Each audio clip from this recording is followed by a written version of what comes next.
Okay అన్న.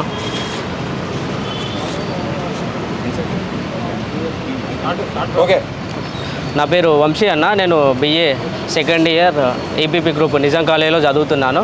So దాదాపు 6 నెలల క్రితం మన నిజాం కాలేజ్ క్యాంపస్ హాస్టల్లో దాంట్లో నేను సెకండ్ ఇయర్ చేస్తున్నాను. అయితే 6 నెలల క్రితం నా పైన వీళ్ళు ఫైనల్ ఇయర్ అంతా కూడా సెకండ్ ఇయర్స్ని ఒక 2 గంటల నుంచి 4 గంటల మధ్య ర్యాగింగ్ చేస్తారన్న ప్రతిరోజు డైలీ. అయితే దాన్ని నేను ఎదుర్కొన్నాను. ఒక క్యాండిడేట్ మనకు ర్యాగింగ్ చేస్తే ఇది నాకు నచ్చట్లేదని నేను అతని పైన ఎదుర్కొని మాట్లాడినా. ఆ రోజు మాట్లాడి కూడా ప్రిన్సిపల్ కూడా కంప్లైంట్ చేసినాం. దానిపైన ప్రిన్సిపల్ కూడా కంప్లైంట్ చేస్తే ఎంక్వైరీ చేసి ఆ పిల్లోడిని సస్పెండ్ చేసిరన్న. 2 నెలలు సస్పెండ్ చేసిన తర్వాత పిల్లోడు మళ్ళీ హైకోర్టులో కేసు వేసుకొని తర్వాత మళ్ళీ లోపలికి వచ్చిండు. లోపలికి వచ్చిన తర్వాత కూడా 2 నెలలు బాగానే ఉన్నాడు అన్న. 2 నెలల నుంచి నన్ను మెంటల్గా ఇబ్బంది పెడుతుండన్న. మెస్లో డైరెక్ట్ వచ్చి నూకేయడము, తన్నడము, ఇంకేదేదో చేస్తుండన్న. నేను దాన్ని కూడా ఎప్పుడు కూడా అబ్జెక్షన్ చేయలేదన్న ఆ విషయంలో. కానీ నిన్న రాత్రి 10:30 కన్నా నేను వాళ్ళ కింద ఏదో గొడవ పడుతుంటే నేను ఏదో గొడవ అవుతుందని డోర్ తీసుకొని నిల్చున్నానన్న. నిల్చున్న తర్వాత వాడు బీర్ బాటిల్ చేతిలో పట్టుకొని, అరే లంచోడుగా లోపలికి పోరా, నీకైతే నేను భయపడాలారా, నువ్వు కంప్లైంట్ ఇస్తే ఎవరికి ఇచ్చుకుంటావు ఇచ్చుకోపో, ఏం బిక్కుంటావు బిక్కోపో అని బీర్ బాటిల్ నా పైన ఇసిరిండి అన్న. నేను తప్పుకున్నాను. బీర్ బాటిల్ నా పైన కోసం నేను తప్పుకున్నా. బాల్కానికి దాగి కింద పడిపోయిందన్న. ఆ తర్వాత పోలీసు వాళ్ళకి నేను ఇన్ఫామ్ చేసి, సార్ ఇట్లా నా పైన దాడి జరుగుతుంది సార్, వీళ్ళు నా పైన నాకు వీళ్ళ వల్ల నాకు థ్రెట్ ఉంది సార్ అని కూడా నేను కంప్లైంట్ చేశాను అన్న. నైట్ పోలీస్ వాళ్ళని పిలిపించి హాస్టల్ ముందు కూడా డిస్కస్ చేసిన తర్వాత దాదాపు 12 గంటలకు పోలీస్ స్టేషన్కి పోయి కూడా కంప్లైంట్ చేయడం జరిగిందన్న. ఒకటి ఈ సీనియరు జూనియర్ అనే డామినేషను నిజాం కాలేజీలో ఇంకా కూడా దాదాపు 100 ఏళ్ళ చరిత్ర ఉన్న నిజాం కాలేజీలో ఇంకా కూడా జూనియర్ సీనియర్ అనే ఈ కల్చర్ ఇంకా పోవాలని నేను ఫైట్ చేశాను అన్న. దాన్ని మనసులో పెట్టుకొని కక్షపూరితంగా నన్ను ఇంకేదో చేయాలని కుట్రపూరితంగా మనసులో పెట్టుకొని నన్ను చంపాలని చూస్తున్నాను. ఆ మనిషి వల్ల నాకు థ్రెట్ ఉందన్న, హర్ష అనే అబ్బాయి వల్ల. క్యాంపస్లోనే అవునన్న. Campus warden ఉన్నాడన్న. వార్డెన్ రాత్రిపూట అస్సలు ఉండడన్న. క్యాంపస్లో అస్సలు ఉండడు. సెక్యూరిటీ ఒకళ్ళే ఉంటారన్న. లేదన్న, ఎవరు ఆపలేదన్న. 300 మెంబర్స్ ఉంటారన్న హాస్టల్లో. ఒకళ్ళే ఉంటారన్న.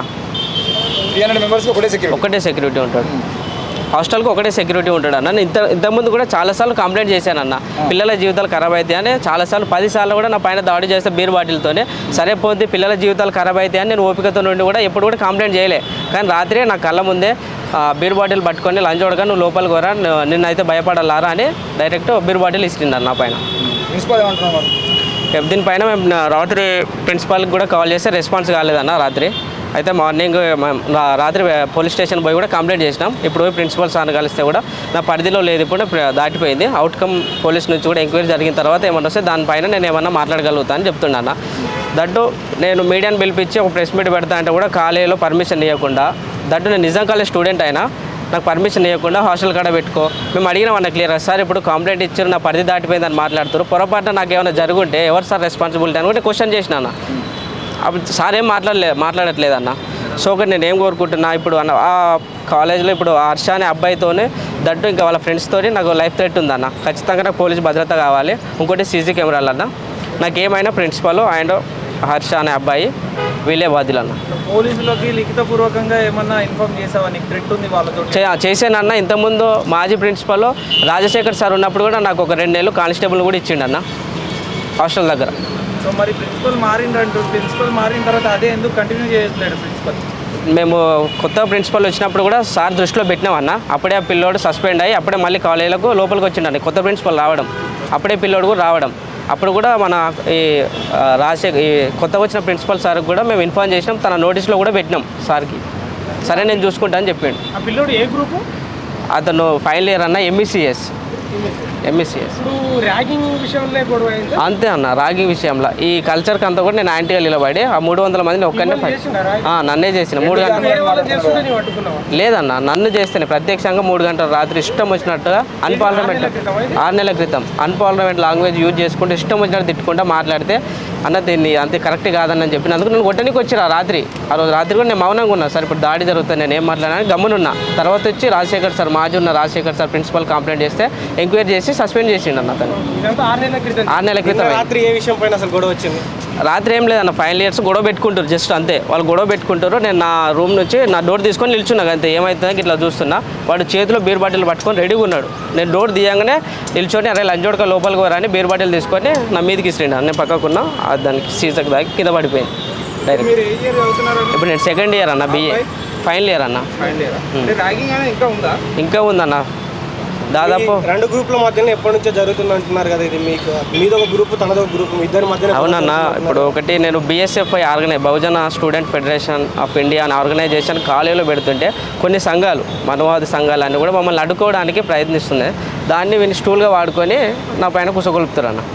టాపిక్ అది వేరే, ల్యాప్టాప్లు వేరే. ఇదంతా కూడా వాళ్ళు అల్లుతున్న కథ అన్న. మేము మామూలుగా నేను రాత్రి కంప్లైంట్ చేసినప్పుడు మా అన్న రామన్న, మా స్టేట్ ప్రెసిడెంట్ రామన్నని పిలిపించుకున్నా. అన్నకి ఇట్లా పరిస్థితికి ఇట్లా జరిగింది అన్న ఇష్యూ అంటే వచ్చి బయటనే నిల్చురు.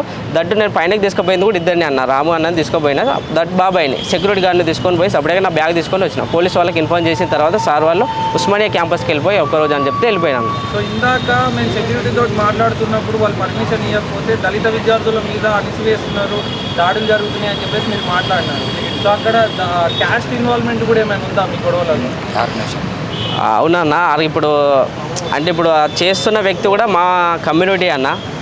దాని గురించి నేను చాలాసార్లు చెప్పినాను. దట్టు నువ్వు కూడా మా కమ్యూనిటీ, నీకు నాకు వద్దు, ఎవడో నేను రెచ్చగొడుతుండో నువ్వు వచ్చి నా పైన చేస్తున్నావు, ఇదంతా కరెక్ట్ కాదని కూడా మేము చెప్పినాం.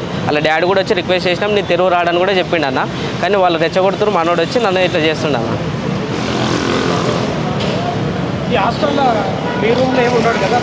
లేడన్న, వాళ్ళు ఫస్ట్ ఫ్లోర్ గ్రౌండ్ ఫ్లోర్ వాళ్ళది, సెకండ్ ఫ్లోర్లో మేము జస్ట్ సెకండ్ ఇయర్స్ ఉంటామన్న. పిల్లలు సెకండ్ ఇయర్స్ పిల్లలందరూ కూడా వాళ్ళ ఉచ్చులో పెట్టుకొని భయపెడతారన్న. ఏమన్నా అంటే మీరు వంశీగానికి సపోర్ట్గా మాట్లాడితే మీరు కొట్టడం కానీ తిట్టడం కానీ ఇంకేదో చేస్తారన్న. నేను ఒక్కనే మాట్లాడతానన్న. ఆ ఇష్యూ అప్పటి నుంచి కూడా వాళ్ళందరికీ హాస్టల్కి మొత్తాన్ని కూడా ఒక్కనే మాట్లాడతాను. ఏం కావాలి మీ డిమాండ్ ఏంటి? ఇప్పుడు నాకు పోలీస్ భద్రత కావాలన్న ఖచ్చితంగా. హాస్టల్లో నా రూమ్ ముందు సీసీ కెమెరాలు కావాలి. నాకు వాళ్ళతో థ్రెట్ ఉంది ఖచ్చితంగా. నాకు పోలీస్ భద్రత కల్పించాలని కోరుతున్నాను అన్న ప్రిన్సిపల్ వార్నింగ్ ఇస్తుంది అన్న. ఆయన ఏమని వార్నింగ్ ఇస్తుంది? నాకు డైరెక్ట్ కాదు అంటే వార్నింగ్ అంటే నన్ను ఇప్పుడు పోతాను ఫైనల్ ఇయర్ అయిపోయేలోపు నన్ను ఏదైనా ఒకటి చేసి పోతా అని ఒక డైలమాలు ఉన్నాడు. నాతో అనలేదు ఫ్రెండ్స్ అని చెప్పింది. ఇక మెస్లో కూడా గుద్దుకుంటూ పోతాడు అన్న. పక్కకు పోయి నిల్చున్నాను, అన్నం తిని సపడే నిల్చుంటే మెస్లో ఇంతకుముందు కూడా 2-3 సార్లు వచ్చి గుద్దుకుంటూ పోతాడు. నేను అక్కడగానే రియాక్ట్ అయితే కొడదామని చూస్తున్నాను అంతేగా. నేను అప్పుడు ఏమనట్లేదు అన్న, సరే పోంతి ఏదో ఒకసారి 2 సార్లు చిన్నదానికి పోయి గుద్దడానికి కూడా చెప్పుకుంటే కూడా ఇజ్జత పోతాను. నేను ఎవరితో కూడా చెప్పుకోలేదన్న. ఇక రాత్రి నా కళ్ళం కూడా జరిగింది కాబట్టి నేను మాట్లాడితే దాన్ని వాళ్ళు ఎట్లా మ్యానిపులేట్ చేసుకున్నారు అంటే రాత్రి నువ్వే కొట్టుకొని వీటిపైన వాంటెడ్గా ఇట్లా చేస్తున్నావు అని మా సెకండ్ ఇయర్స్తోని దట్టు ఫైనల్ ఇయర్ అందరూ కూడా వచ్చి మాట్లాడారు. సరే అన్న నేనే కొట్టుకుంటే ఫింగర్ ప్రింట్స్ ఉంటాయి అన్న, బీర్ బాటిల్స్ అని కొడితే ఫింగర్ ప్రింట్ చెకప్ చేద్దామన్నా. నా తప్పుంటే నేనే హాస్టల్లో సీసీ కెమెరాస్ లాంటివి ఏం లేవా? ఇంతకుముందు ఉండే అన్న పగలు కొట్టిరు అన్న. ఇంతకుముందు సీసీ కెమెరాలు ఉంటే పగలు కొట్టిరు. ఇలాంటి వాళ్ళే చేస్తారన్న. అవునన్న, ఇలాంటి వాళ్ళే చేస్తారు. నా పేరు కుమార్ మౌర్య. నేను Bahujan student federation of India greater Hyderabad president. గత సంవత్సరం ముందు నుంచి మాకు ఈ కాలేజ్ నుంచి సెకండ్ ఇయర్ ఫస్ట్ ఇయర్ విద్యార్థులకు మాకు కంప్లైంట్స్ చాలా వరకు వచ్చినాయి. ర్యాగింగ్ కల్చర్ అనేది నిజాం హాస్టల్లో చాలా దారుణమైన పరిస్థితి. 2 గంటల నుంచి 4 గంటల మధ్యలో పిల్లలని సెకండ్ ఇయర్ ఫస్ట్ ఇయర్ ఎవరైతే సెకండ్ ఇయర్ పిల్లలు ఉన్నారో వాళ్ళని మాత్రం దారుణమైన పరిస్థితికి కుక్కల కన్నా హీనంగా చూస్తారు. 2 గంటల రాత్రి లేచి నువ్వు పాటలు పాడరా, లేచి నువ్వు నీళ్ళు లేరా, లేచి నువ్వు బట్టలు ఇప్పురా అని దారుణంగా నిజాం హాస్టల్లో ర్యాగింగ్ కల్చర్ అనేది ఉంది. ఇదే సమస్య పైన మేము 6 నెలల క్రితము అబిడ్స్ పరిధిలో ఉన్న ఎస్ఐ సార్ గారిని, అదేవిధంగా సిఐ సార్ గారిని, అదేవిధంగా ఏసీపీ సార్ గారికి సే నో టు డ్రగ్స్ కార్యక్రమం తీసుకున్నాం. వాళ్ళ చేతుల మీదనే మేము పోస్టర్ రిలీజ్ చేసినాం. ఆ చర్యకే సార్ కౌన్సిలింగ్ ఇవ్వండి అని మేము సార్ వాళ్ళని కూడా అప్రోచ్ అయినాం. దాన్ని దృష్టిలో పెట్టుకొని వీళ్ళంతా ఎవరైతే ఫైనల్ ఇయర్స్ ఉన్నారో వీళ్ళంతా కక్షపూరితంగా వంశీ పైన, ఒక దళిత విద్యార్థి పైన కక్షపూరితంగా వీళ్ళు చర్యలు తీసుకుంటారు. ఇవి కుట్రలే. ఎందుకంటే ఒక సెకండ్ ఇయర్ చెందినటువంటి వ్యక్తి ఈ కాలేజీలో ప్రెసిడెంట్ తీసుకోవద్దంట. ఎక్కడన్నా రూల్ ఉందా? ఇక్కడన్నా సెకండ్ ఇయర్ ఒక ఆర్గనైజేషన్ ప్రెసిడెంట్ తీసుకోవద్దని ఇక్కడన్నా రూల్ ఉందా? మేము కమిటీ చేస్తుంటే ఇక్కడనే జెండా కట్టకుండా అడ్డుకున్నారు. ఇక్కడనే అందరు ఫైనల్ ఇయర్స్ అందరు కలిపి జెండా కట్టుకుని అడ్డుకున్నారు. అందులోని ఒక దళిత కమ్యూనిటీకి చెందిన వ్యక్తి ఇంత పెద్ద నిజాం కాలేజీలో ఒక ఆర్గనైజేషన్కి ప్రెసిడెంట్గా ఉండడం వాళ్ళు జీర్ణించుకోలేక ఇవన్నీ కేవలం కుట్రలుగా భాగంగానే వీళ్ళు చేస్తున్నారు. ఇప్పుడు మేము కంప్లైంట్ ఇచ్చిన నిజాయితీగా నిన్న మా తమ్ముడి దగ్గరికి వెళ్ళి లగేజ్ తీసుకుందామని పోయి వచ్చినాము. మాతో పాటు సెక్యూరిటీ గార్డు ఉండు. ఇప్పుడు మీ మీడియా సాక్షిగా వాళ్ళు ఏమన్నారు, 2 ల్యాప్టాప్లు పోయినాయి అన్నారా? అవునా కదా? 2 ల్యాప్టాప్లు పోయినారా అని మీ మీడియా సాక్షిగానే అన్నారు. ఇక్కడ వాళ్ళు ల్యాప్టాప్స్ పోతే నైట్ కంప్లైంట్ చేయాలిగా.